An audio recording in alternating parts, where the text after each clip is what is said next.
Hi, I'm Meta Spencer, and this is Sunday, the last Sunday in November 2025. And I'm very happy to say this is our regular Global Town Hall meeting. And I already have 3 friends who are waiting in the waiting room. And so I'm going to let them in now, and we will start our meeting. And our first person is Peter Wadhams, who's in Cambridge, England. And he and I have already been chatting a moment. And now I'm happy to invite Marilyn Krieger. Hello, Marilyn. Hi there. And Bill Lycombe, whom I haven't seen yet, but any moment now I will. He's got himself muted. Hello, Bill. How are you? I am doing better than I was a week ago. What was wrong that happened a week ago? I had a pacemaker installed. Oh. Yeah. Oh, well, now that must have been an adventure. What was that like? I was ready to hit the Baylands and do the afternoon work out there that needs to be done. Uh-huh. That morning, I had been having woozy sorts of feelings washing through and on and off. Oh. And then at about 2:00, I left here, headed for the Baylands. But I decided, well, maybe I better go by urgent care and let them take a look, and I'll probably be out of there in 15 minutes and on my way. I wound up in the Stanford Hospital.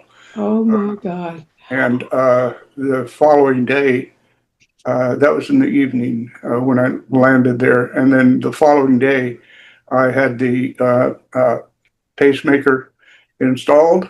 And the day after that, Marilyn came, picked me up, and that was it. Well, do you feel different with the pacemaker? Can you No. tell that you've got some help there? No, I can't. There's no difference. It's just my heart is now stable. What was happening? Do you still feel woozy?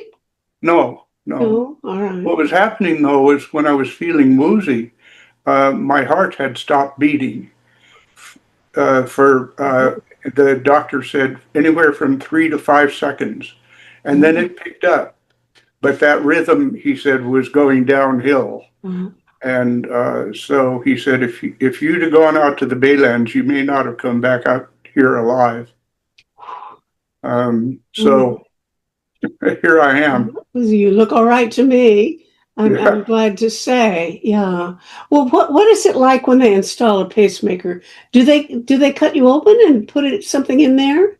Yeah, they right up on my left, kind of under my left shoulder, chest. Uh-huh. Area. Yeah, they sliced me. I was fully awake. How big a hole do they cut? And I could hear them talking. I could hear them doing everything, yeah. And I felt the surgeon when he put that scalpel across my chest. I could feel it parting my skin. TMI. But it didn't hurt. All right. And I don't know why. It's probably something that they gave me. They stuck a thing in my nose and said, breathe. And so that, and then he just installed it, and it only took about I'd guess maybe 10 minutes. And he sewed me back up, and now I've got stitches.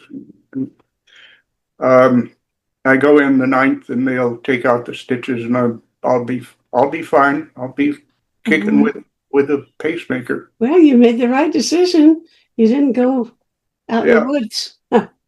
Okay, yeah. Well, that's good to know. Okay, so we've got a team here. Let me see. I'm going to put you on gallery so we get a look at everybody. I see Robbie Trulip in bed in Australia. What time of night is it there, Robbie? 6 a.m. 6 a.m. Okay. That's not too bad. I woke up at 6 a.m. just automatically this morning for some reason. And here's Richard Denton up in Sudbury in Ontario. And thank you, by the way, for what was it? You sent me another card. Richard sends these electronic greeting cards. And, if you have Mother's Day or a Canada Day or Thanksgiving or anything, you can count on getting an electronic, a greeting card that you click on, and it has birds fly around and things like that. So thank you, Richard. Well, I'm glad to see everybody. I already was talking with Peter Wadhams because I hadn't seen Peter for a while, so on. So now I should say that Robbie and I have been plotting. We have a new idea. Robbie, you want to explain what we're going to do? Sure. Meta is looking at succession and at inviting myself and others to co-host some of the projects at the World Forums in climate change. And so, because I've been having some very good discussions with Meta about climate, she's asked if I can assist with hosting regular conversations on climate. And so we've got a few good people lined up that we're planning to invite to speak about climate policy and related matters. I look forward to that. It's so nice to see Peter Wadhams here. With Peter and I have had some very good conversations about the Arctic and its role. So people like Peter would be ideal to just speak to about climate. Thank you. One of the ones that we're thinking of doing now, I mean, we just had this beginning conversation this morning, was about inviting Alan Gadian, I think is his name, from Leeds.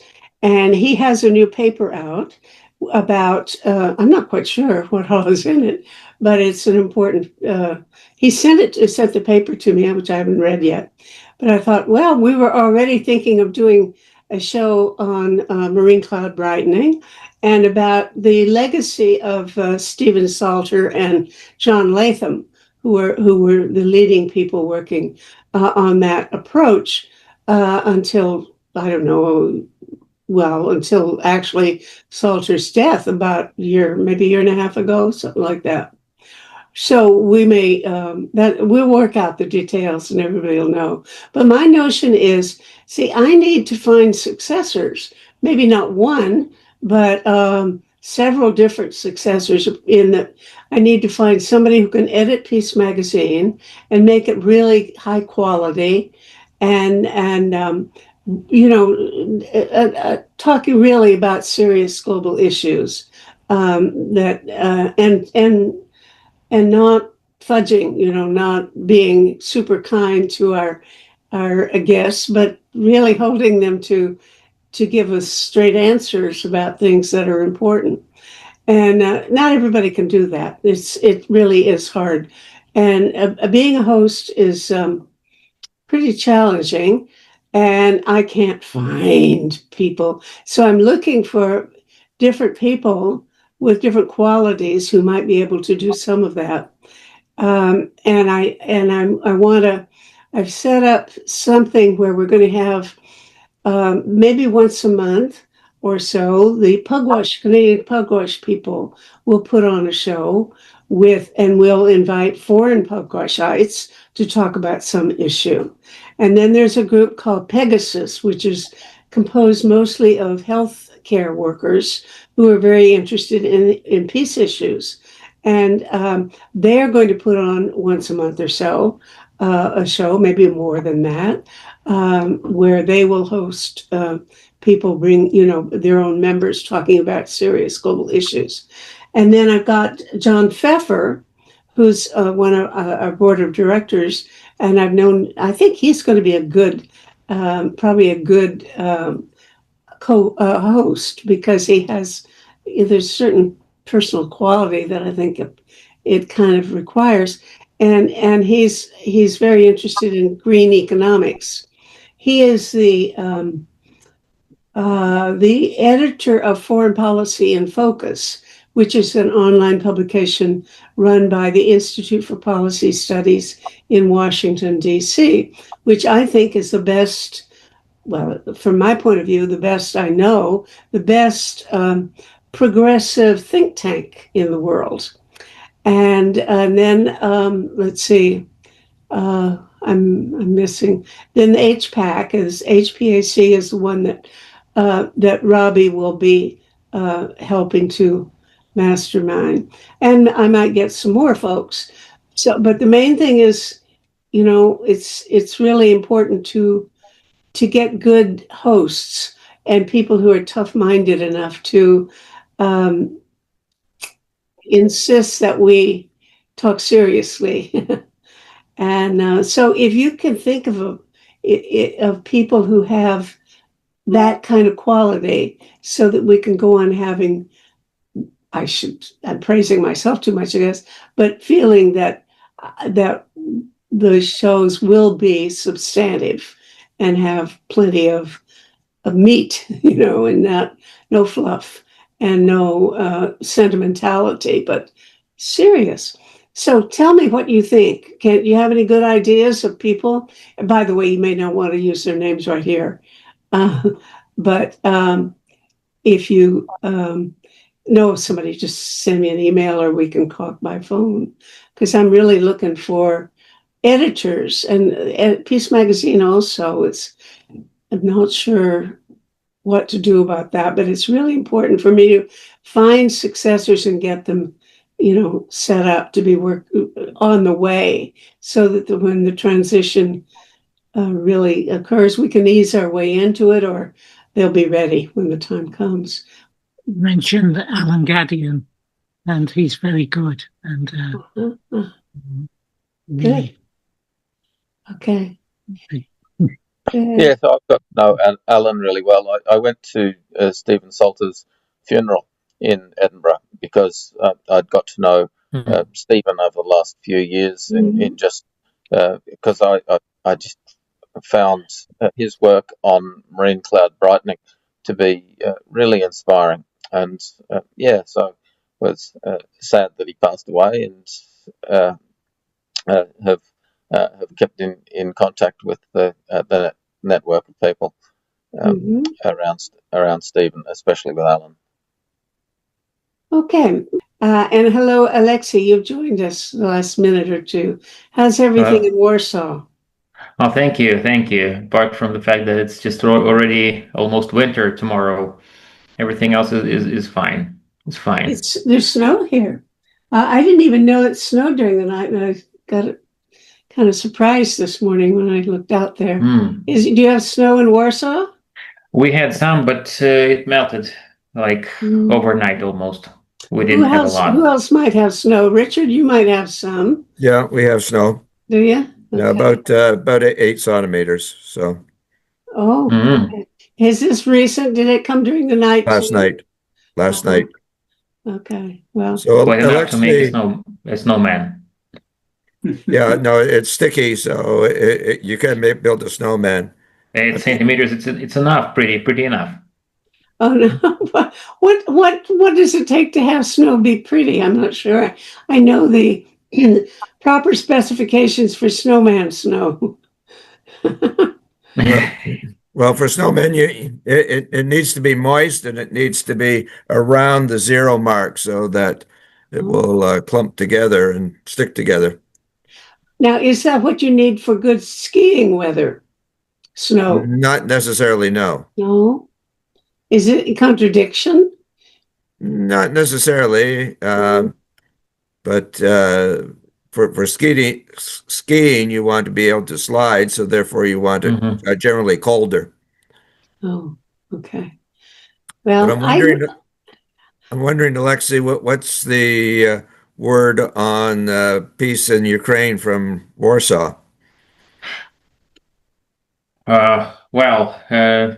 Really not much. Not much is heard. It's like a stalemate. No one knows what's going to follow. On the face of it, Putin's troops are grinding forward.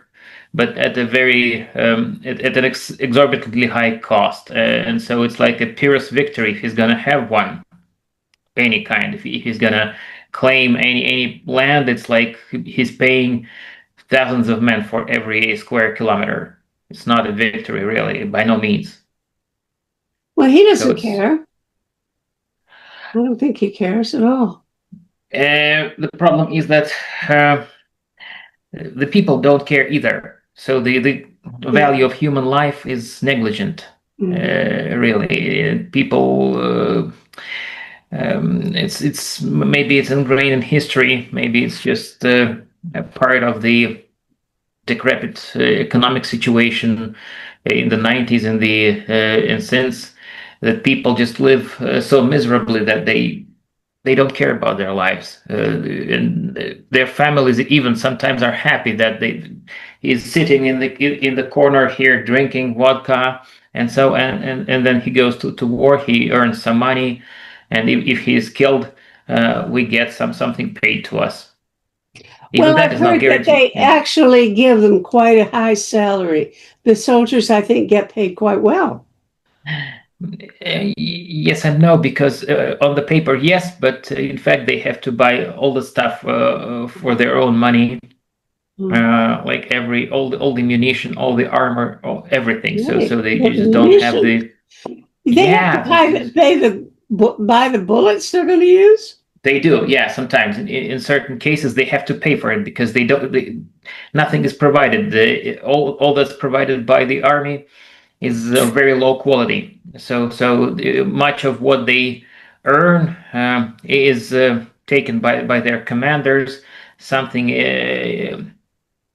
they should buy almost like everything that they use. Good weapons. So it's not a rusty Kalashnikov, but a new one that can just at least somehow shoot.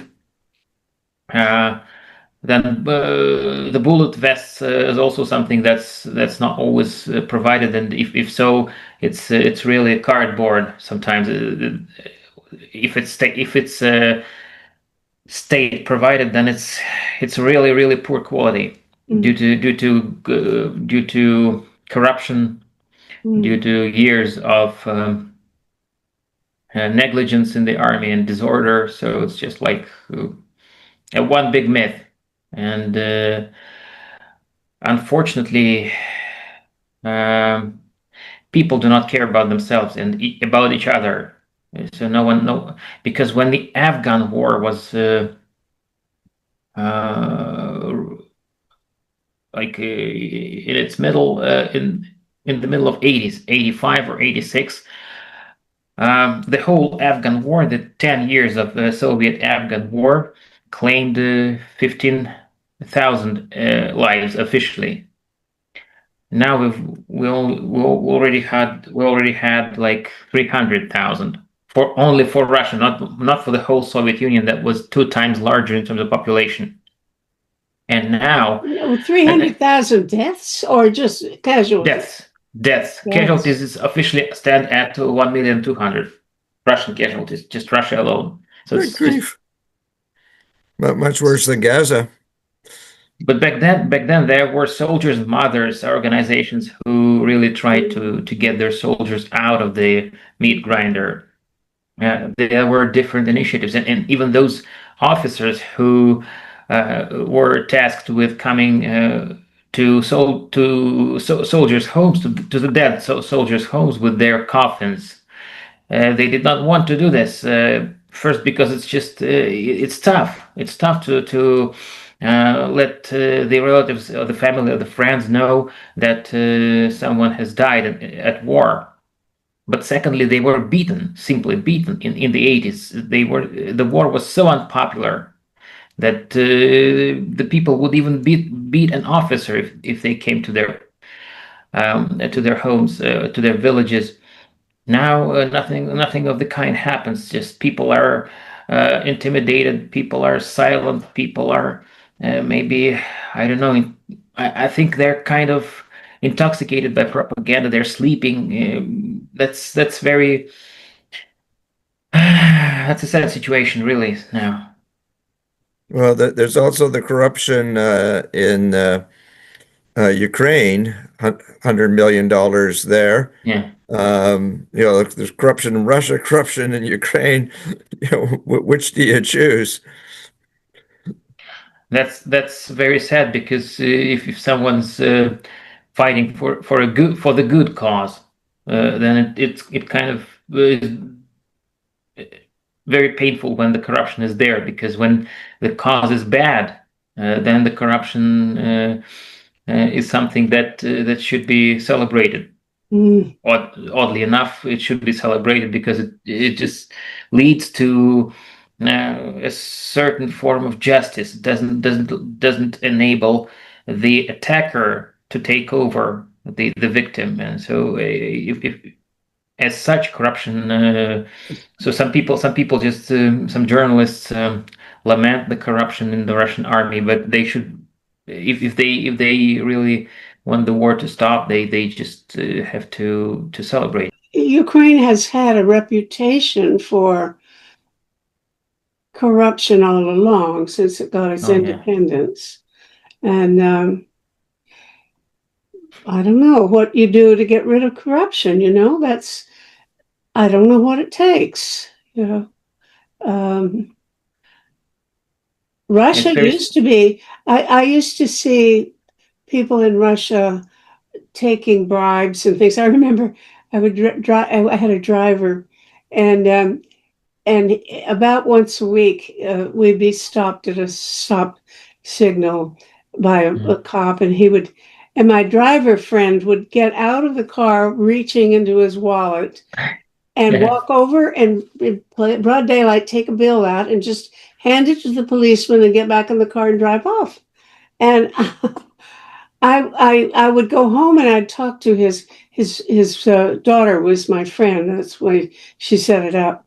And I'd talk to his daughter, and she said, well, he wasn't paid anything to speak of. So unless they pay the policeman well or decently, what do you expect? Mm-hmm. Well, yeah, I guess so. But they have pretty much cleaned that up now, because I have a friend here in Toronto who's a criminologist from Russia, and he said you wouldn't see that happening now.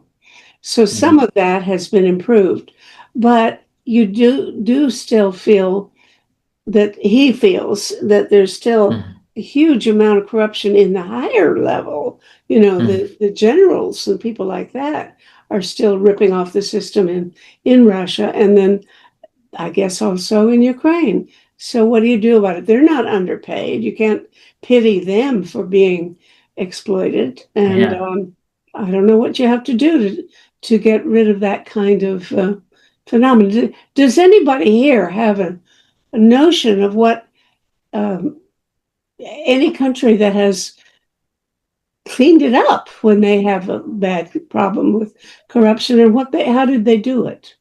Well, I guess I think it's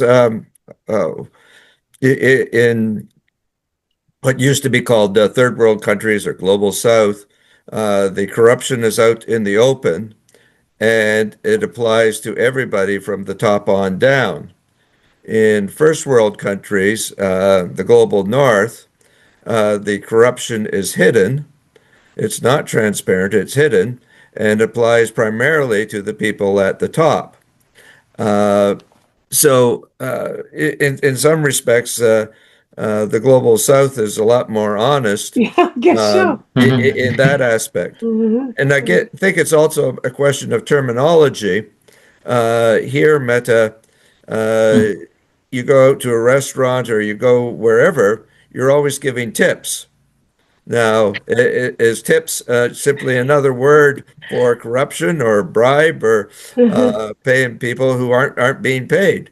The waitresses aren't being paid very well, and so they make their living on the tips. So here, well, that is legal, but the thing is, in the U.S., they recently, Trump was promoting the idea of not charging taxes on tips. Now, that is obviously necessary in a way, to reduce the corruption, because people who get tips don't report them mostly. Well, exactly, and I mean that happens in Greece. It happens wherever. There's the book there, The Wealthy Barber. I go into a barber shop and I pay my $20 or $25 for a haircut now, and that there's no receipt, so who knows where that money is going or is being reported. So that's why you had the book, The Wealthy Barber. Mm-hmm. Well, I have had people in my life, even this week, who I know are not quite following the law. And when I could see it happening, but in the case where it did not involve my cooperation, I frankly didn't say anything because it was like an under the table kind of just not reporting something, that kind of thing, like the taxes on tips and things. But I didn't, it's always a moral question when you call somebody on it, but in one case, I would have had to be complicit. I would have had to myself cooperate with this illegal, thing, which is so universal that the person didn't even think he needed to explain it, because this is just what people do. And so I didn't. When I had to cooperate in order to make it happen, I said no. But when I see him, what I think pretty sure has happened, I didn't call him on it. And that is always a question. When should I say, if I want to have anything more to do with you, or you want to have anything more to do with me, you've got to pay duty on what you just brought in. I don't know that. Well, I mean, here in Canada, again, we had the SCN Lavalin scandal under Trudeau, and then the Minister of Justice morally said, no, I wasn't going to go along with it, and she was fired. But They both today's there. newspaper, the first I read the New York Times on my iPad, and I think the first or the second item of news is about somebody working in the White House for Silicon Valley billionaires, promoting their interests and how much he is profiting and his friends are profiting from the kinds of deals he's able to make, positioned there in the White House.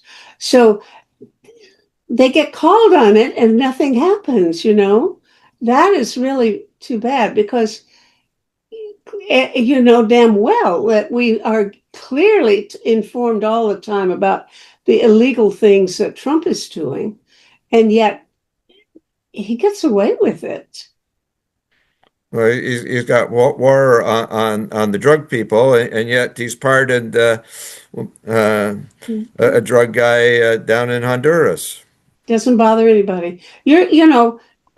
Alexei, you're troubled by the fact that the Russians have no conscience or any heart anymore. And I'm troubled by the fact the Americans have no conscience. I don't know about their heart. Where are you guys in the U.S.? Where's your heart? How are you feeling these days, Marilyn and Bill? Okay, so I'm reading this really good book at the moment, which is called Solvable. It's by Susan Solomon, who's a professor of atmospheric studies at MIT in Massachusetts, in Boston. And the reason that it was published last year, and what the subtitle is, how we healed the earth and how we can do it again. And so it's arguing that essentially that the global warming crisis can be solved. Yes, that's right, solvable by Susan Solomon.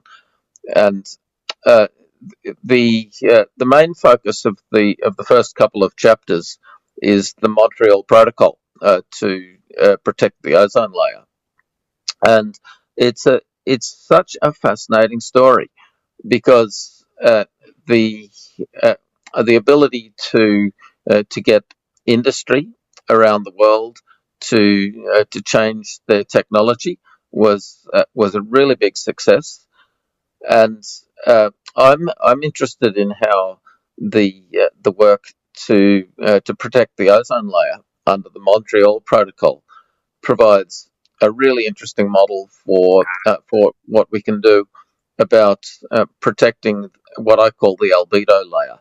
So that's the clouds and ice and snow. And I've read um, uh, uh, Peter's book, A Farewell to Snow. So that's a couple of years ago now that you published that, Peter. And this seeing this problem of the collapse of ice and clouds in particular is just not very well understood in the broader society. And so the area that I'm particularly interested in as far as using this analogy of the ozone layer and the albedo layer is clouds, because what's happened is that the tropical subtropical clouds in the world oceans are dissolving, and it's a really serious problem because as the clouds dissolve, more of the sunlight gets through to the ocean, and that heats up the water, and that makes more clouds dissolve. So it's accelerating, and as the clouds and ice disappear, the reflectivity of the Earth goes down. So the Earth is now about 2% darker than it was 25 years ago at the turn of the millennium. And it's this physical darkening of the Earth is something of a metaphor for the spiritual and political darkening of the Earth. And so I'm really interested in the idea that if we could focus on physically rebrightening the planet, then that can start us create some impetus to rebrighten the planet in other ways. So I that's I'm writing a book on this topic at the moment, the Albedo Accord. So the idea that we could create an albedo accord on the model of the Montreal Protocol that would make the climate problem much more tractable, much more simple and solvable, because the concern that I have is that the focus on carbon dioxide is simply impossible to do anything about. Like the interests, the incentives to keep burning fossil fuels are just so very strong that the idea of weaning people off those energy sources is just too difficult. And so that means that, but the thing is that we're in a situation now where the collapse of albedo that I was talking about, the clouds and the ice, that's actually causing as much or possibly more warming than the new greenhouse effect of new emissions. Mm-hmm. And so we've got the climate community so focused on cutting emissions, but then they went to the Belém conference in Brazil and couldn't even get fossil fuels mentioned in the communique from the conference. It just illustrates how powerful the fossil fuel industry and interests are, how difficult it is to actually do anything about fossil fuels. And so to me, the idea is, well, okay, let's perhaps give a bit of a pause and focus so that we can focus on the question of albedo, clouds, ice, snow, aerosols. Like with the aerosol question, it's absolutely astounding that the International Maritime Organization could legislate to remove sulfur from shipping, causing a major spike in world temperature, and absolutely nobody cares. Like my friends have been trying to write to the IMO, the International Maritime Organization, to say, look, there was this. It's great to remove sulfur from shipping for the sake of human health, but did you realise that there's this unintended consequence that you've heated up the earth by doing it? And the IMO won't even reply to that correspondence. So, and very few people in the media take any interest or care about it, even though it's something that's really quite existential for the planet. But so those are the things that I'm interested in. It sort of comes out of reading this solvable book, how we can heal the planet. And perhaps could I ask Peter if anything I've said uh, prompts any thoughts for you, Peter? Well, no, I mean, everything you've said makes sense. And the question of what we can do about everything is, well, I just don't know how one can solve questions now, because my kind of brain's going. But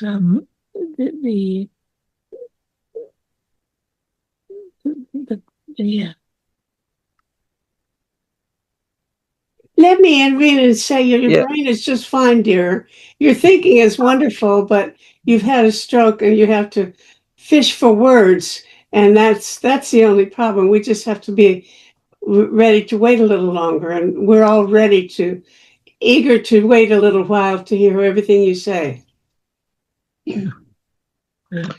Well, thanks. Well, perhaps Peter, I might ask Meta if you have any, or if the others on the call have any response to any of those issues.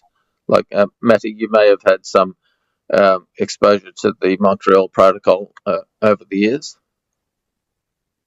That's really the one about the spray. What was that? Ozone. The ozone. I wasn't much of an activist yet. Actually, the thing that I'm aware of had to do with the innovations that were done to get the treaty on what do you call it? Explosives. Landmines? The landmine treaty. That is also a Montreal event that was organized by Lloyd Axworthy when he was foreign minister. And what they did there was they went outside the UN treaty or the usual procedures for creating an international treaty, and just brought individual countries and maybe NGOs, I don't know who, but people who were not, they did not use the new normal procedures for creating a treaty, but they got together and said, we want a treaty about forbidding the use of landmines. And they got it. And that was a big innovation. Now, whether that was also similar to the procedure used by the Montreal ozone layer issue, I thing don't about know. With the Montreal Protocol, the great thing was that they were able to bring industry on side, because like back in the day in the 1970s and before, spray cans with aerosol used these chlorofluorocarbon chemicals that were like a wonder chemical, but a bit like DDT. That's just people found it so practical without realizing that it had this awful side effect. And then there was a popular campaign to stop it. But where it relates to climate change is that the movement against fossil fuels is very much a civil society movement. there's not really that, there hasn't been that much effort to bring industry into the campaign to decarbonise. Or And even governments, unfortunately, because yeah, this, again, the news of, I think the Globe and Mail, the main story has to do with the fact that um, Carney, the new Prime Minister of Canada, has made a deal with the Premier of Alberta to permit a pipeline for fossil fuels to go across Canada and be exported and stuff. So, the environmentalists here in Canada are not very happy about that, and in fact, I think a minister, or at least one of the ministers of environment, has resigned in protest. I haven't read details about that, so I could be wrong, but I know that Guilbeault has taken a stand, refusing to go along with the prime minister's plan. So yeah, I mean, they haven't got of course they haven't got the fossil fuel industry on board, but they also haven't got countries on board, because otherwise that meeting, that COP meeting in Brazil would not have been such a flop as it turned out to have been. but the thing is, Meta, that there are major industries who face significant commercial risk from global warming, and in particular, the insurance industry. There's a lot of commentary coming out now about how there are so many places in the world that are becoming uninsurable due to the risk of extreme weather, and that is making the insurance industry um, unviable in those locations, and that has a knock on to the banking industry because mortgages need insurance, and so when these sort of core industries are facing such great risk from climate change, you would think that they would have an incentive to do something about it. But because the fossil fuel industry is so powerful, those industries don't really feel able to stand up against the fossil fuel industry, and so especially like the banking industry has walked away from uh, the low emission sort of targets. Mm-hmm. But this is where a focus on albedo, on sunlight reflectivity, on technologies to rebrighten the planet, my view is that it should be possible for those industries, insurance and banking, and also there's many other affected industries. I think tourism and agriculture in particular. If we cooled the earth, then they would see significant commercial benefits from that. And so, my hope is that we can mobilise those affected industries to help us lobby for a restoration of planetary albedo.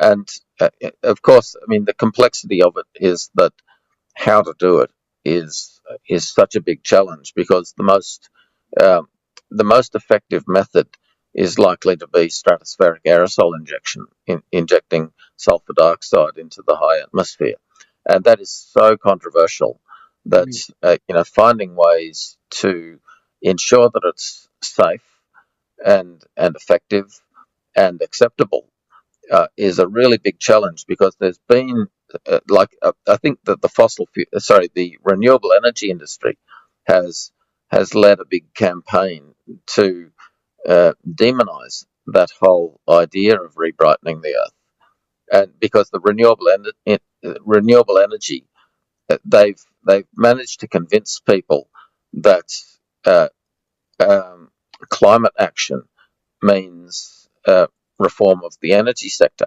Mm-hmm. But the thing is that reforming the energy sector is just far too small and slow and difficult to be an effective way to slow global warming.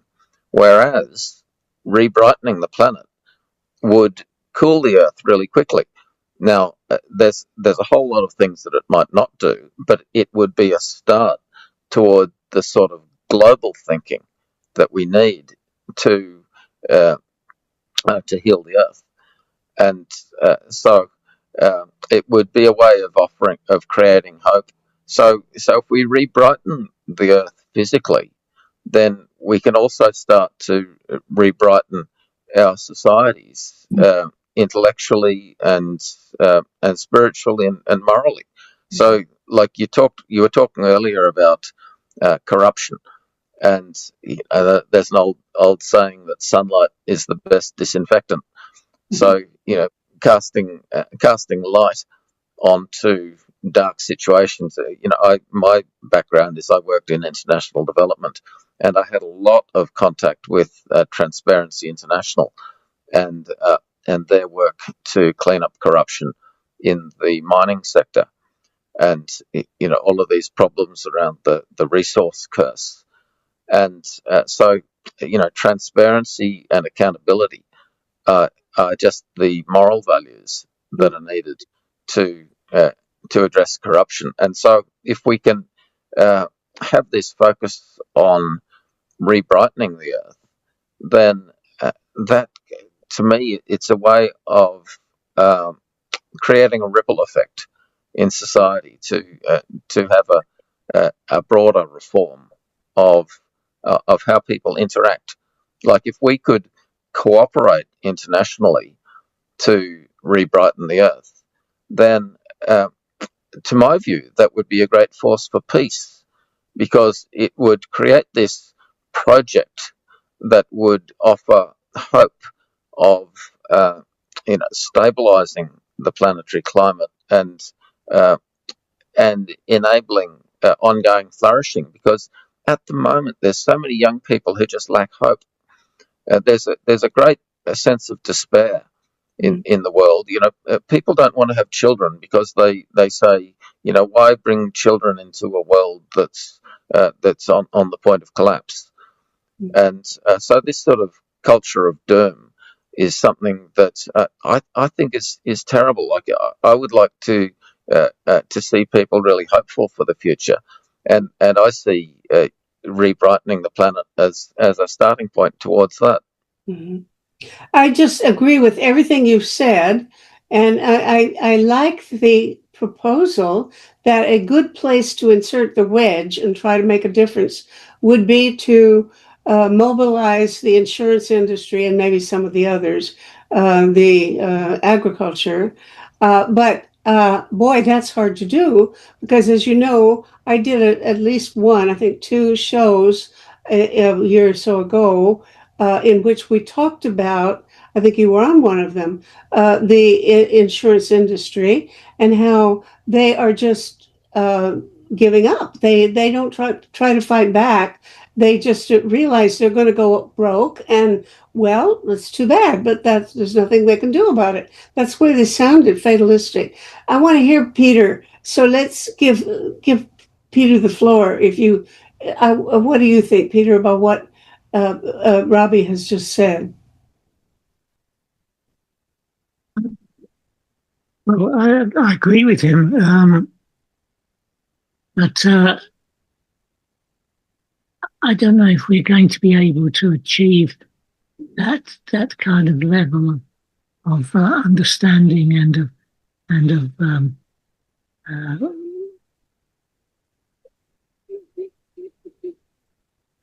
effort to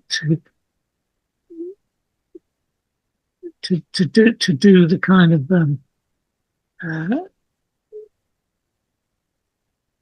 work that's needed. So I really not sure whether we're trying to do too much. Well, we have to work at it, Peter, because what we need is social tipping points alongside the physical tipping points to prevent the physical tipping points that the planet is facing.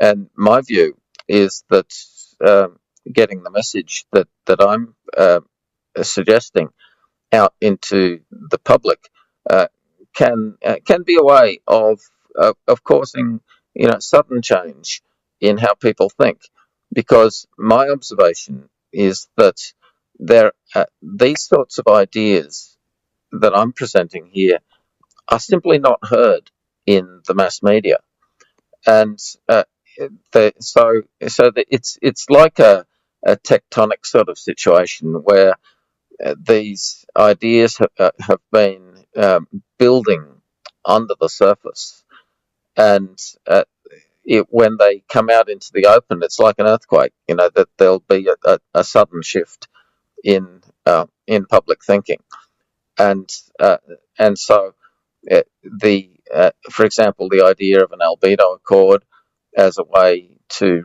re-brighten the planet is something that I think can sort of suddenly get a big popular momentum behind it if it's explained well. So we've been having really good conversations in our Healthy Planet Action Coalition about this and related topics. Now, there's a lot of skepticism and cynicism in this whole space, but I prefer to say let's try to tell a story about how we can transform the planet, and try to do it in a practical way, not a utopian way, just working with people in a constructive way. But yeah, if others on the call want to comment on this, I'd be really interested. Let me say one other interview. I'm talking too much, but I'm thinking you mentioned that this stratospheric aerosol injection is usually thought of as sulfur that would be sprayed in the stratosphere. That is the one thing that people are most scared of, and yet the one thing that is probably the most practical solution. Now, let's consider.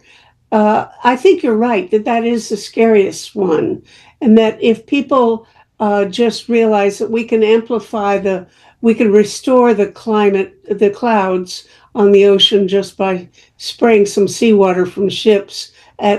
Nobody can think of a particular reason why that should be dangerous. I haven't even heard anybody say what bad effects might come of that.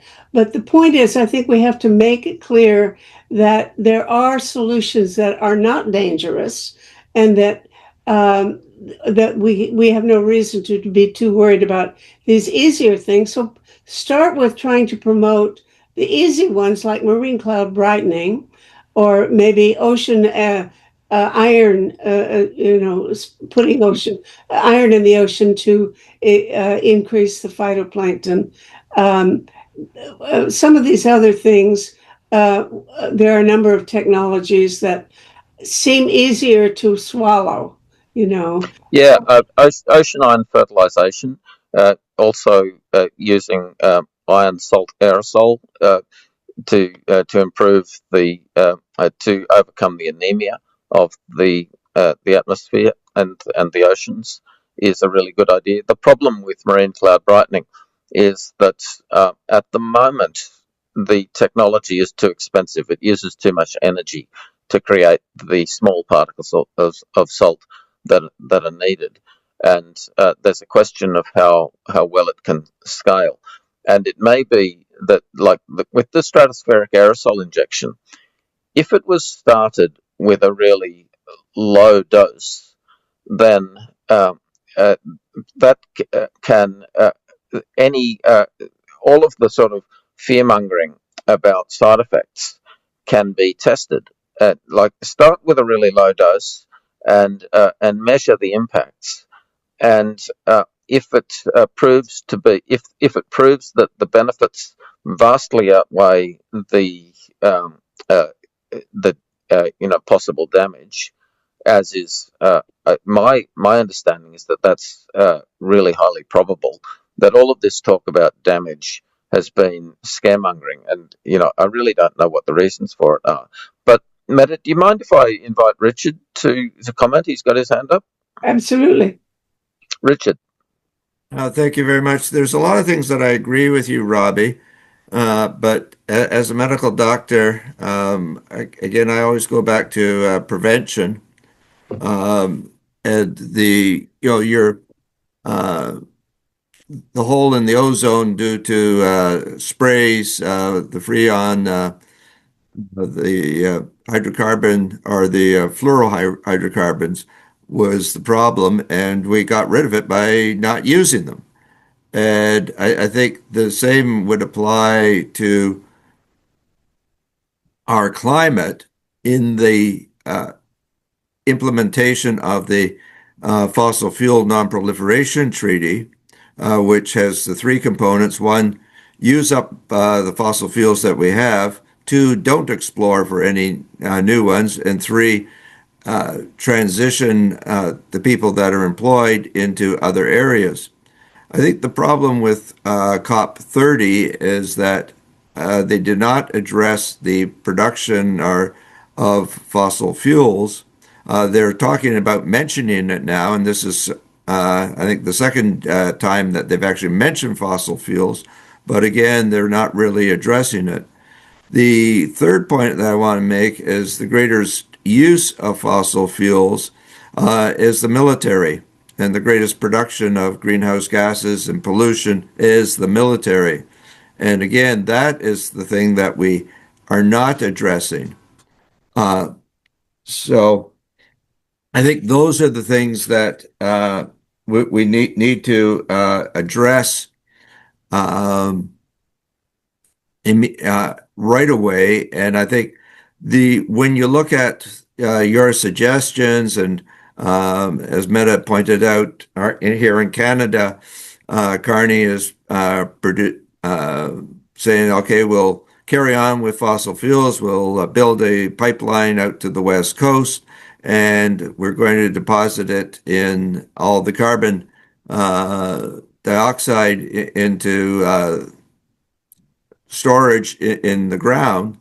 Uh, I think the problem with your suggestions of technology being our answer is again to the precautionary principle.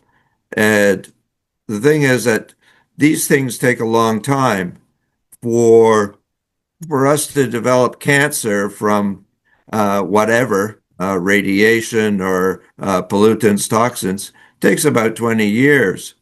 And so your suggestion of try a little, see what effect it is, and that if it doesn't make much of an effect, then give it some more, and then give it some more. Well, it's going to take 20 or more years to see the effects, and by that time, you've then escalated it up to a point where the complications are becoming apparent, as we're finding with microplastics. I mean, we thought plastics were safe. Um, we're still using forever chemicals, and we're now realizing that no, they're not safe. And so I think the use of the precautionary principle is something that we should be guided by. I think that the solution is prevention, not using fossil fuels. And I think the unmentionable, the elephant in the room, is the military. And here in Canada, like elsewhere, certainly to our neighbors to the south, we're committing ourselves to 5% of GDP, as opposed to, while at the same time decreasing money to foreign aid. And foreign aid is, again, the prevention. If we help out the global south, and if we help out climate change, then we're not going to have the immigrants wanting to come to the higher latitudes. Yeah, the problem with what you're saying, Richard, is that it's not practical. Like fossil fuels provide 80% of our energy, and the idea that renewable energy could substitute for that massive uh, dominant source of world energy is not realistic, unfortunately. like all of I would the effort, disagree. yeah, all of the effort to increase the penetration of wind and solar into the electricity uh, mix has come at enormous expense and has barely dented the proportion. What it's been additional, it hasn't replaced fossil fuels, and so when you talk about the precautionary principle, I would say that.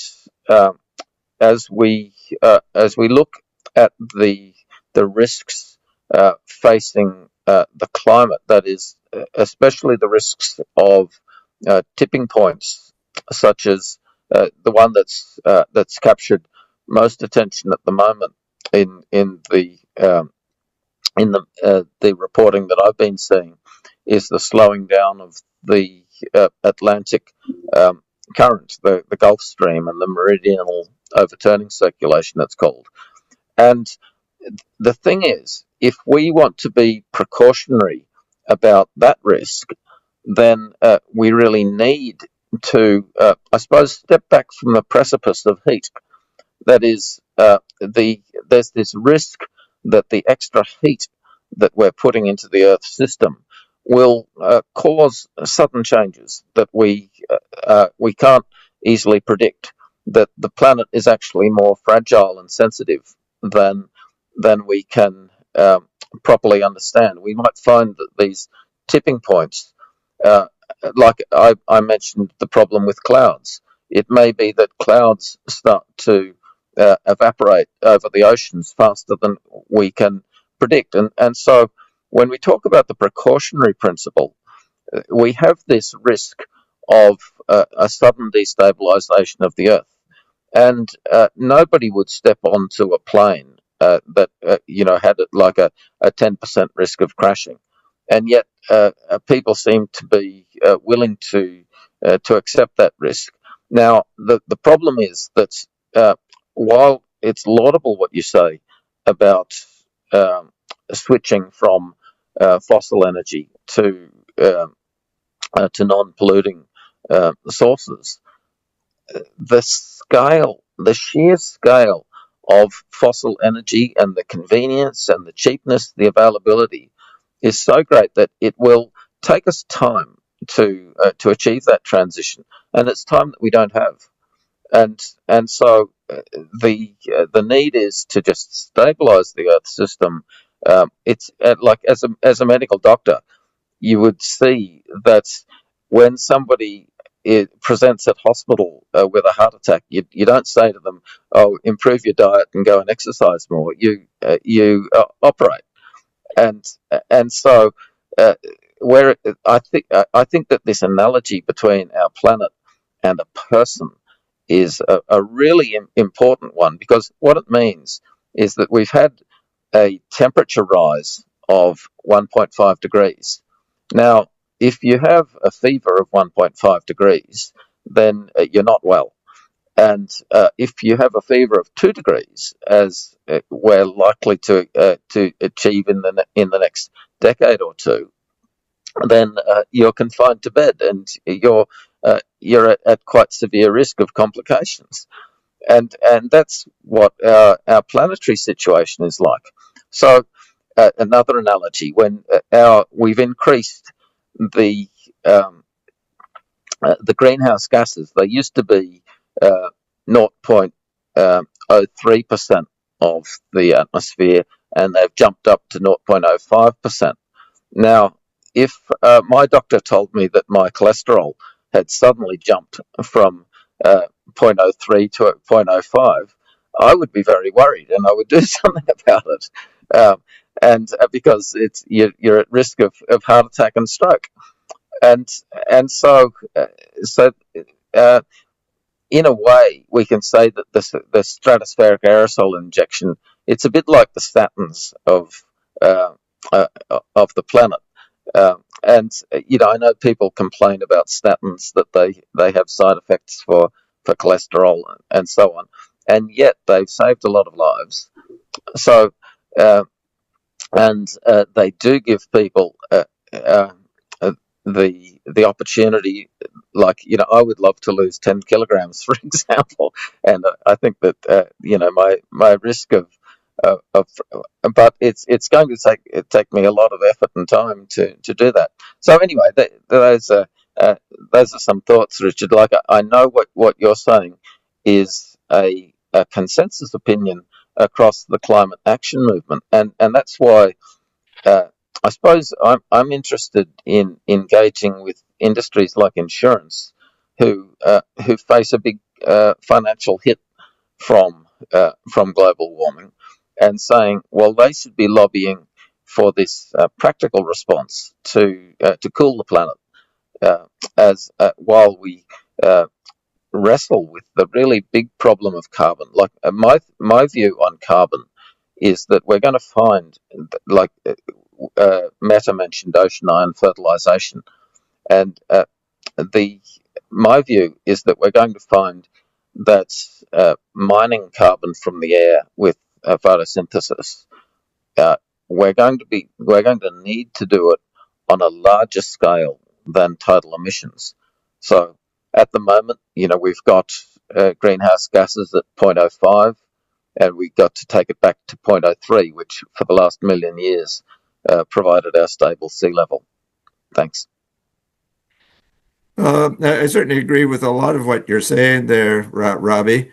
But I certainly fundamentally disagree um, in continuing on producing fossil fuels and greenhouse gases and not cutting them down. I think that renewables are a solution, and they, I think, have a proven track record as opposed to all these other treatments. But maybe Charles or Alexei or Marilyn, Bill want to get in here. Okay.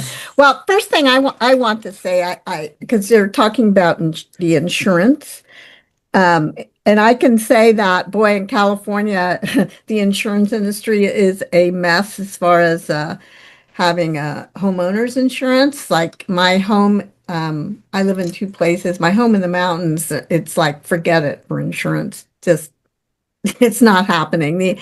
And that's pretty standard. It's awful. So essentially, the majority of the insurance has for homes have actually left California, and now you can only get insured pretty much for fire anyway through the California Fair Plan, which isn't very fair, and it's extremely expensive, and it doesn't cover any much, so very much. So there you go. So we're feeling it. Yeah, I would agree with you, Marilyn, that as a former mayor in politics, it all comes down to money. Yes. And we prevented Toronto's garbage from coming up to our Adams mine because neither the proponent nor the city of Toronto wanted the risk of liability, which they knew was there. And so, on the basis of not having liability or quote insurance by another name, neither of them would do it, and so the project fell apart. I think in terms of nuclear power, there's no insurance company that will insure a nuclear power plant, and so it's you and I, as taxpayers, that fund these bills when disasters happen. And you're quite right that insurance prices are either going sky high where you can't afford them, or they're not being offered at all. I think the other thing is that what we've seen with the tobacco industry is that governments are now realizing that despite increasing taxes on tobacco, it's not costing, or they're not recouping the costs of health care for people with cancer ending up in ICUs and all that sort of thing. So governments are now charging legally to get money back from, are taking the tobacco industry to court. And I think that is another way of going through the courts. It's a very slow process, but here in Ontario, we've got several teenagers that are taking our Ontario government to court on basis of human rights, that they're cutting back on the environmental regulations is going to be endangering their health. And so far, they have been winning. And they go to court actually tomorrow, again, in a superior court of appeal tomorrow here in Ontario. There's other ones that are taking the federal government to court for over pension funds. And certainly, again, it's the youth that are doing these court challenges around the world. And I think, again, it comes down to money, and I think that's where we're going to see some improvement. Well, money and politics, and unfortunately, as you probably know, here in the United States, our awful leader, I'm being politically correct, is making a move to rescind or roll back the Endangered Species Act. It's terrible what's going on here, just terrible. Mm-hmm. Well, to come back to Robbie, I do find that Mother Nature is resilient. We're currently in the sixth Anthropocene era. So we've gone through this 5 times previously, and we're now in the sixth. And Mother Nature has recovered, although it's taken, hundreds of thousands of years to do so. I'm trying to react and put my hand up. I have to say something that's going on personally with me that is not affecting the whole world, but it's affecting a certain area. And I know I am not alone with this, but one of the areas that I have been monitoring and following for about 15 years with my cameras is the wildlife. Okay, the wildlife is 82-acre canyon that is surrounded by urbanization. And my thing is how urbanization is affecting the behavior of wildlife, specifically felines, mountain lions and bobcats. That be that as it may, there is right at the entrance of one of the trails, there is a church with a preschool, and it's a little forest school. And through the years, I've taken the kids out. It's been there forever. I have spent about 8 years trying to get them, and I was okay to get them to remove the black second generation rodenticide bait boxes. Second generation rodenticide, which is supposed to be not used in California except by, quote, maybe exterminator companies, goes right up the food chain. Okay, and that's it. And it's very toxic. Cats, dogs, children, it's very bad. And I was successful in getting these things removed and by going to the board of directors of the church, and everything was great for about maybe 3 years, until 2 weeks ago when I was walking through the church and there were 2 bait boxes right next to where the children, it's bad for kids, it's bad for the environment, it's terrible. 2 bait boxes right next to where the kids go into their rooms, their classrooms were these big black bait boxes. It totally incensed me. I was very upset. And so their parents and the kids, and I started in and said, this is terrible. You have to do something. Well, apparently I traumatized the kids, so I'm now totally banned from ever going onto the property again. Oh my goodness. So, but what I'm doing is I'm really going after this, and I'm escalating it. And so, but anyway, that's just a small thing. And I guess what I'm saying is that when it comes down to it, not only do you have to work globally, but also on grassroots also. But I'm finding that people don't care as much as they did before. And the fight, it seems to be worse. And I do think it has to do with our awful leadership that we're seeing. Anyway, so I think politically, they're really not only money, but also politics. That's it. Yeah, there has been a collapse in environmental concern in the USA. Like reading this book, solvable. It really emphasized how strong the environmental movement was in the 1970s and how relatively weak it is today. And Richard mentioned, he said the sixth Anthropocene, but I think he meant the sixth extinction event. Correct. Yeah, sixth extinction. Because, no, Anthropocene is a term for the emergence of humans as the uh, defining influence on the uh, uh, the global environment, and that's what we've seen with the whole rise of industrial civilization. That our emissions, uh, uh, our presence in the geological strata began about 40,000 years ago when people started burning at mass scale. So if you look into the sedimentary record, you can see that a layer of ash when humans first. There's a great book, The Sixth Extinction, by Elizabeth Colbert of the New Yorker, and she says that. Okay, bye bye, Richard. Very nice to meet you. Um, she says that the Anthropocene started when the first time you can detect the existence of humans from geological data, and that happened when humans first reached Australia around 40,000 years ago, and wiped out all of the megafauna very promptly. And as a result, the megafauna used to eat all the vegetation, and so now there was nothing to eat all of that vegetation, so it just became more and more dense until it burnt.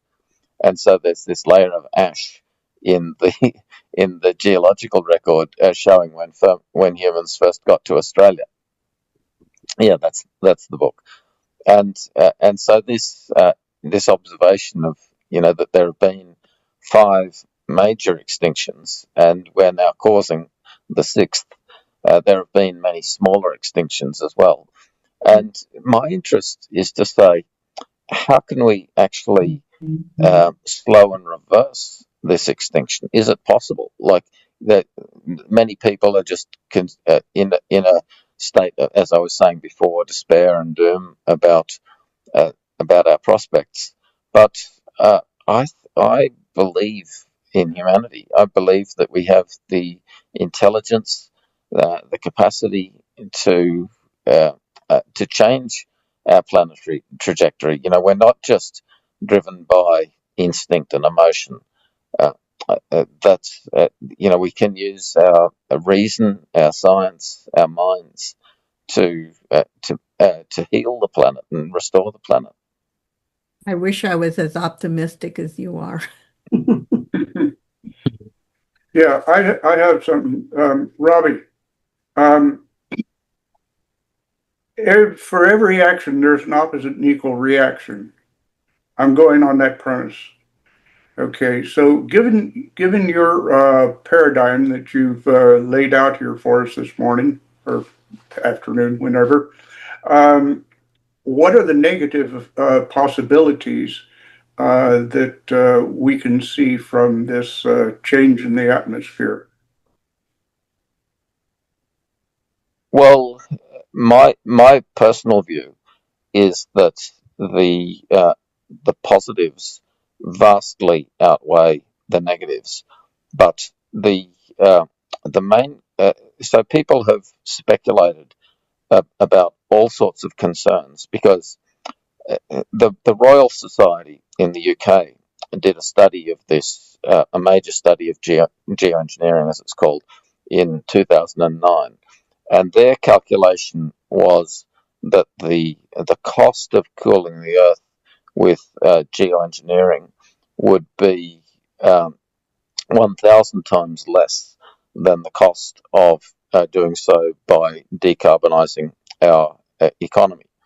And so when you've got that 1,000 to 1 difference, I mean, that's an estimate. And that was a best scientific guess at the time, then you have to ask, cui bono, who benefits from the current situation now, and why would they have an incentive to demonize this new, better approach? And so that so what people have said is that if we did inject stratospheric aerosols, then it could have impacts on ozone, on weather patterns. So, like, there's been a lot of discussion about the impact on the monsoon. Now, my sense is that, and the calculations are that uh, the harms from changes to weather patterns would be vastly outweighed by the benefits. Like, for example, if we cooled down the oceans, then monster hurricanes like the one that just hit Jamaica, they wouldn't have so much energy in the surface water to reach the high intensity that they currently have, and this is one of the big benefits for insurance. Uh, Similarly, we would be able to restabilize the jet stream, and at the moment the jet stream is going haywire, and that was actually one of the main causes of the fires that hit Los Angeles. So, uh, if we were able to stabilize the climate and reduce the drivers of these wacky extreme weather events that we're seeing more and more frequently, then that's it's such a big benefit. Now, people also speculate that there would, the question is who controls the thermostat, and the different nations would have different incentives. Like, Russia and China would love to see the Arctic melt so that they can go in for shipping and for oil and gas, um, and so that there's conflict over these issues. But the uh, uh, and my sense is that the peace dividend of practical cooperation over the climate would outweigh those conflict risks. But these are big, complex questions. So it's clear that there's significant risk. And then the question is, what technologies are most effective? As Meta was commenting, ocean ion fertilization and marine cloud brightening may prove to be more acceptable and easy at a local level.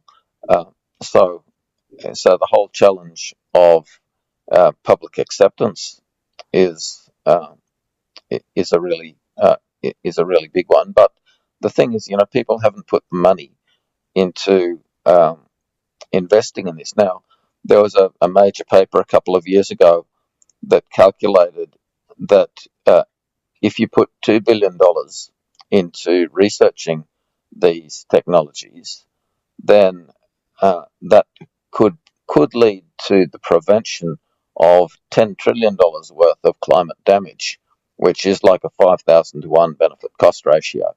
Mm-hmm. So when you've got that sort of a calculation, then I think that the argument that we shouldn't even research it, which is what a lot of scientists are saying. Like, the thing is, people are so. Robbie, I think we ought to let Bill reply, and then sure. We've gone on this topic a very long time. I think I need to greet some other people and maybe give it an opportunity for somebody else to. That's fine. Thanks. Something else. Thanks so much for the opportunity. Bill should have a chance to finish your sentence and so on. But let's give Bill a chance to reply to what you said. Well, I really don't have a response. I'm just listening to Robbie's logic and his path of thinking, and I find it quite interesting. Yeah, maybe you've got a solution there or a part of a solution. But I would also support a lot of what Richard Denton had to say too. I don't think we can continue this use of fossil fuels uh, going forward. We're going to use them. We can't. Let me get my tongue straight. We can possibly continue to use oil, et cetera, because we as a planet are pretty much consumed with plastic, and plastic is an oil-based uh, material. And so that's about all I have to say. I'm soaking up your thoughts, Robbie. Okay, thank you, Bill, and thank you, Robbie, because I tend to agree with almost everything you've said, but I got to be quiet. So I want to greet Charles David Tauber, who's been sitting quietly here from Croatia, from Vukovar, and check in and see how you're doing, Charles. Okay. One question I have for you, Meta. Is it permissible for me to send the emails to another person who I think would be a very good member of this group? His name is John Hintz, and he's in Quebec, and he's a cybersecurity expert, and he's extremely interested in how doctors are misusing patients. So is it permissible? And this is part of cyber research? Well, no, not only cyber research, but human research. He does a lot of NLP, and he does a lot of work with people. And we're talking about a project to work with people to assist one another. Well, when you ask for permission to publicize that, that's almost silly, because you surely know that we want. I publicize this on Facebook and everywhere I can to try to get people to join. And anybody who can bring another friend in is more than welcome. We would give you a gold star. And okay, okay, yeah, he's a lovely, lovely man, and okay. And well, fine. Recruiting by all means. I just tried to recruit a friend too, somebody I don't know from Moscow, but she hasn't shown up. People get cold feet about joining this. They're not even joining. I think John will somehow. Okay. Okay, that's great. Tell us now how things are going in Vukovar. Well, we had this horrible 2-week period where they celebrated massacres and all the rest of it. And that was pretty awful. And we're through that now, thankfully.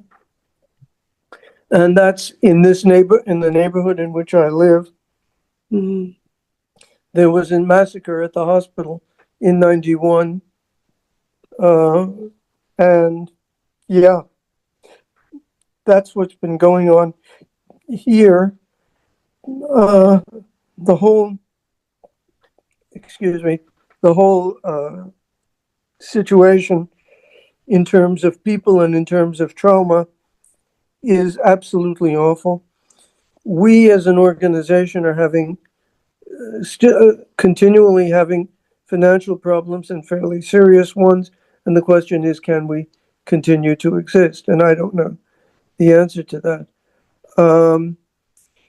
But the point is that also in Africa, the point of trafficking is a very serious one. Several people with whom we're working are working on how to stop trafficking and how to rehabilitate trafficking victims. The other thing that is happening, and I think Alexei will be interested in this, is the Russian deserters and the conscientious objectors. And we've got a couple of groups. We're doing that with the Quaker, together with the Quakers. And that's a continuing work of ours. And in fact, we're being asked to do more of it. We're being asked to do more work in Congo, where there's a very good man in eastern Congo, Uvira area, near the Rwandan border. And he is trying to educate people, young people, in terms of nonviolence. And so we've more than got our hands full. Let me put it that way. Well, bless you. I wish we could just snap our fingers and make all kinds of money appear for you. But one thing I'd like to turn to before we're over, we have about almost half an hour left. And that is, of course, there is change in the negotiations about the Ukraine-Russia war. And I don't know what to make of that, except I'm not too optimistic or even supportive. Yeah.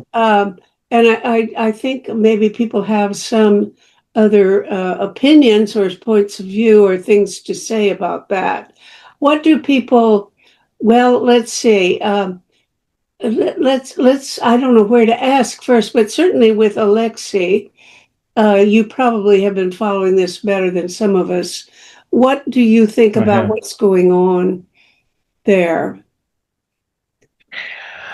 That's a tough situation as well, because there are some dealings, transactions, to put it very mildly, going on and behind tight curtains.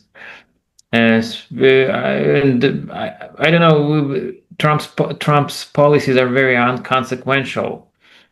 He rushes from shaking hands with the aggressor to imposing or threatening to impose tariffs. Then he just tries to appease again the aggressor, and then okay, let's just make a deal. So it's just very, very, very inconsequential. Which, if he is a businessman, if he is a deal maker, which maybe is what he would like himself to be known as, even as a deal maker, as a businessman, it's not really the way of doing business that I can understand, because a tactic which is based on such inconsequential, in such ramblings, in such meanderings, it's never, it's very costly in any terms. And then now we have the backdrop of sanctions. We have the threats of the sanctions. Maybe it's a backdrop, maybe it's a curtain which is meant to conceal something from us. And we suddenly see that for those 9 months or so, Kirill Dmitriev and Steve Witkoff had been elaborating on a certain kind of how non-paper, right? That's just that baffles my mind, really. Marilyn is just so eager to bunch. Sure, sorry. No, here, I have to let her in. Fire away. Alexei, I have a question for you. Is Trump, is he being taken seriously, or is he looked at as a buffoon? I mean, how, because he goes back and forth. Is he taken seriously? How do people, or how is he regarded? What's the thoughts on all that? Well, it depends on who you ask. I guess the regime is trying to take advantage of him as much as possible. They are looking at him as as probably an unwilling asset for them to get out of this war somehow. is like it's like for them it's a chance to get maybe to get out of the war, to get out of the economic troubles. Maybe they are very cynical, very pragmatical about Trump. I don't think there's any sentiment about him other than just he's the last hope. But in terms of the people in Warsaw, people you know, what are people saying? Well, people I know are very different in their opinions. Normally, they're shocked. They're shocked because like Europe has been relying on the U.S. for the past 80 years. Now there is no way to know. There's no knowing whether Europe has to count on its own capabilities, or if the U.S. is still there. So the signals are very mixed, very contradictory. So and that makes people nervous, really, because because the threat is real. Poland is at the forefront. The threat is across the border. It's like 130 kilometers from Warsaw is the border with Belarus, which means with Russia. Yeah. So it's just. Yes, thank you. Okay, Robbie, and then Charles. I think this war has been such move forward, please. I think this war has been such a disaster for Russia that I wonder about the fragility of the Putin regime. Like, you know, whether there is the possibility, like, if Putin were to die. I mean, he's getting older. Whether we could see a sudden change in Russian policy, or whether that whole leadership group around Putin is so entrenched as to make that impossible. Alexei, what do you think about that? Again, it depends on who comes to power and what the transition will be like, on the nature of the transition. If the so-called Siloviki, or the uniformed or the KGB officers, or those folks come to power after Putin, I mean the radical part of them, who are really ideologically entrenched in their desire to build an empire, to restore the Soviet Union in its borders, in its former glory.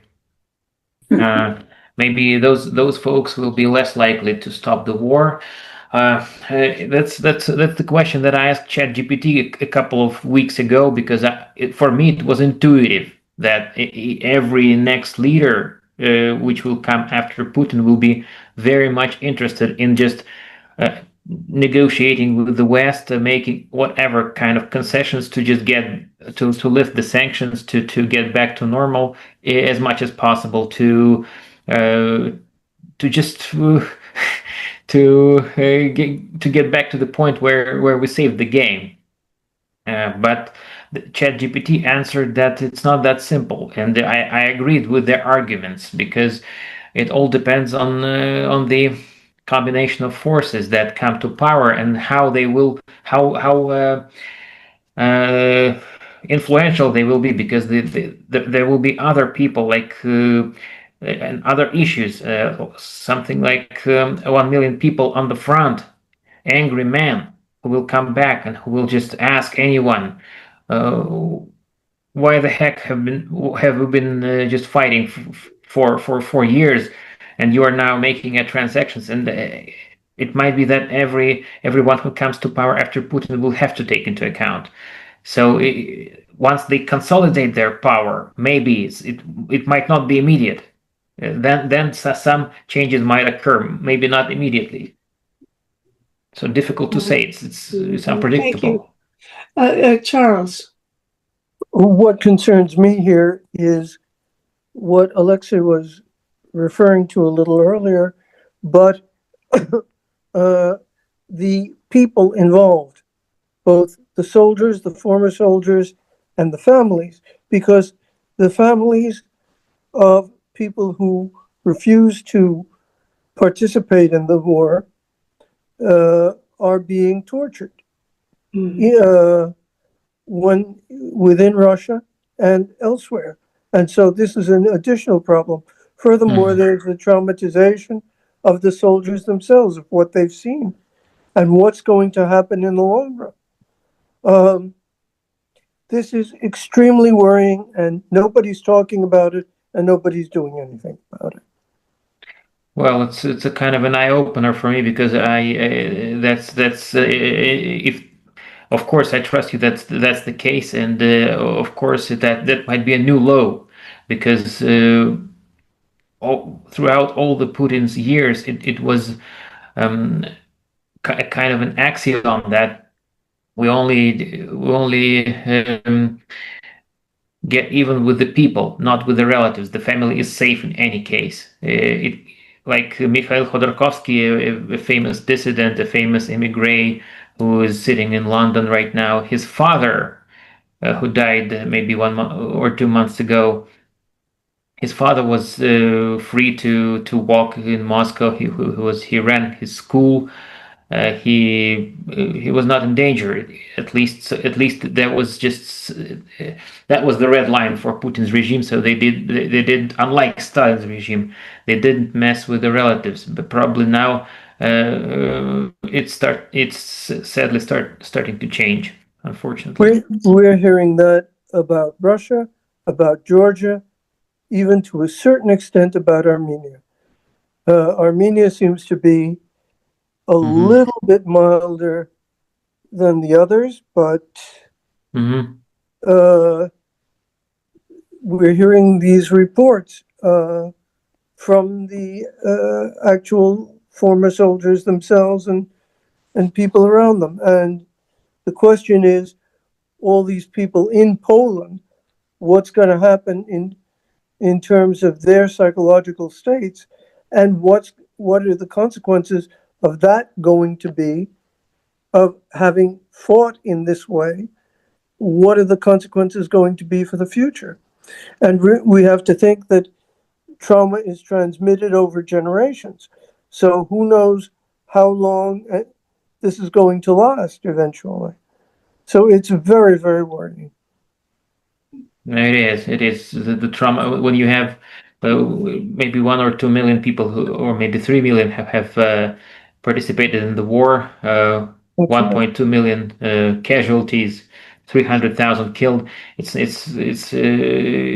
big deal, really. It's just something incomparable, really, to anything. I'm concerned or interested in what the outcome will be of the plan that Trump is promoting, which at least the first reaction to it was everybody said, well, it practically just gives everything to Russia.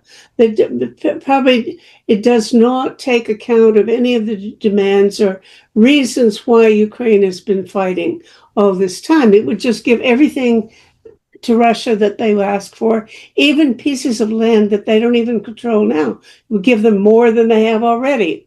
And that this, therefore, was shocking. Of course, it's shocking because it rewards the aggressor. And, the man should be in The Hague and in prison, not running the country and making deals with the United States. But still, what happened apparently right away was that the European countries, not so sure apparently whether or not they could afford to support or be effective in supporting Ukraine if it refuses this offer, then they have started talking about, well, maybe it's not so bad. Maybe there are points in it that we could use this. Or, in other words, they were more than willing to start trying to find good points to accept about whatever Trump was announcing as his idea how to solve the problem. And I don't know whether that is still the case or whether the European countries by now have got back together and have got some gumption or some spine back and have decided that they're going to hold the line and won't capitulate that way or not. Charles, you put your finger up as if you know the answer, and I don't know. No, I don't know the answer, but I have another point, and that is that the European Union is not letting in the deserters and the conscientious objectors. Mhm. They have, excuse me, they have extreme difficulty getting into Europe. And Croatia's at the crux of that because we're just west of Serbia and north of Bosnia, which are prime routes. So I wonder what's going to happen. Are you talking about deserters from Russia or from Ukraine? I'm talking about both, in fact, that they're not really letting people in. Oh, really? Even they don't let Ukrainian deserters. I don't know how many there are of those, but they're not letting Ukrainians in either. They're not letting deserters in. No, because the military is sacred. Don't you know that? And military quote unquote service is sacred. So, and it's service and it's not killing. Yeah. And so Well, deserters, are they treating deserters different from the people who fled? They didn't get inducted anyway because they left the country before they would be mobilized. People like Alexei. Now, you're not a deserter because you didn't go into the army, but there are a lot of people in your situation, like 1 million guys left before, as soon as they announced that they were going to mobilize people. And now, no, are they're they? not letting them in. They're not letting them in. They're not. Yeah, that was my impression. I mean, I've been working, for months or years now, for two years with Konstantin Samoilov, who's in the same situation as Alexei. He left the country, and he knows lots and lots of people in Tashkent and elsewhere who left the country to keep from being sent to war, and they have not been able, mostly, to immigrate to the countries that they wanted to, whether it's EU or North America, well, the US. But there are just a few countries that let them in. I think Argentina will, and for a while, Thailand was. I don't know what for a while. Sorry. Huh? No.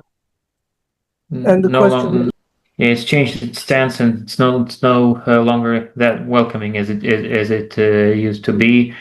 And I managed to get into Poland because I had like a couple of more sins that I had committed in the eyes of Putin's regime. So it's not only that I was a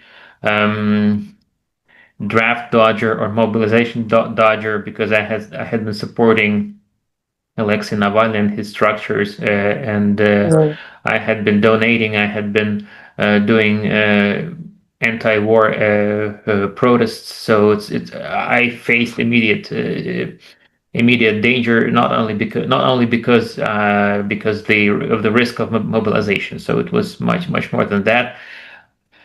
And it's not infrequent that some other countries do not openly welcome like mobilization dodgers because they quote that they said the fact that military service is an obligation in every country, whether it be voluntary or compulsory. It's the law basically in every country, and so as we don't treat, for example, thieves like politically persecuted people. We don't protect those who violate the conscription law. Well, now look here. There are other European countries that, in fact, I know do make allowances for conscientious objectors. You don't have to go in the army if you do something else, like work in a hospital or something for a few years. That's right. You get volunteer service, but you do it in a way that does not conflict with your your ethics. And by all means, you would think people would recognize at least that much a right to conscientious service on the part of the people fleeing from having to serve in a war of aggression against a defenseless country. Yeah. Uh, You've met one of them, Meta, Ben Hassim from the Yes. Netherlands. mhm, Ben was doing service work mhm, in the Netherlands. mhm. And is he okay now? Yeah, he and I are doing some interesting things with AI Uh-huh. and with spirituality, but that's another issue. Mhm, mhm, He's a good guy, mhm. as is this John Hintz, whom I just mentioned. Well, So, it's funny that I've tried to do more shows on this, but by bringing in high level people in the government, and they will not talk about it. And in fact, even um, professional international lawyers, when I try to get an international lawyer, an academic, for example, to speak on this issue with some people who've left the Soviet Union or Russia in order to avoid the war, they won't talk about it either. A lot of people don't want to talk about it. And no. the answer they give is not that it's against the law, that what they did, but rather that these are people who might be spies. That, probably, Yeah, we yes. have to worry about whether Alexei here is really here to spy on us. Are you here to spy on us, Alexei? And you have to remember, No, it's totally not my thing. No, I would never ever Well, that's what they ever. would worry about, that Yeah, there might but that's be. a legit worry, because many people, like any big group of people, you will expect some one of them to be disloyal to that group and loyal to someone else. And there has been some information on how Putin's regime tried to infiltrate the European countries under the guise of those who were fleeing the country. And one guy was even caught in Poland, who was, I guess, he was one of the Navalny's supporters from one of Russia's regions, and he ended up in prison. He got 8 years of prison for spying on other opposition figures in Poland and Europe, just because he had been working for the KGB for all this time. And so it's just scary how it can happen. So Just a regular, he really was a bad guy. yeah. Yeah, really was. Okay. He had the mask of an opposition figure, quite not very prominent one, but like third or fourth tier, maybe third tier. And okay, he got into Poland. He was welcomed here, and then it turned out that he had been working for the FSB, for the what is now FSB, former KGB. He was just even before the war, he was turning in his fellow dissidents, and so it's just a very, very fishy history, very bad smelling history of his. Mhm. And you have to remember, you're talking to somebody who refused to register for the draft in 71 in the States. Yeah, My brother was one of those. yeah. Mhm. I told the so-called draft board that I would not do it, and I gave the reasons.